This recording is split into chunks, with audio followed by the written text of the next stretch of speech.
What's needed? A detailed list of what you own and what you owe. Why is this important?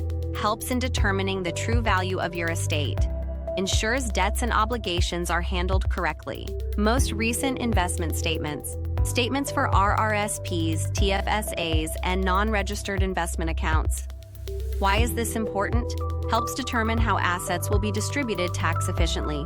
Identifies opportunities for tax-deferred growth. Copies of life, critical illness, and disability insurance policies. Statements or policy documents for life insurance, critical illness, and disability insurance. Why is this important? Ensures beneficiaries receive financial support as planned. Helps with tax and inheritance planning. Any existing planning documents, family trust, spousal trust, etc. What's needed? Copies of any trust documents already in place. Why is this important? Helps protect assets from creditors and taxation. Allows for multi-generational wealth transfer.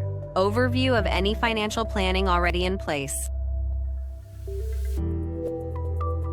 Summary of existing estate, tax, and financial plans. Why is this important? Prevents duplicate or conflicting strategies. Ensures all financial goals align with your estate plan.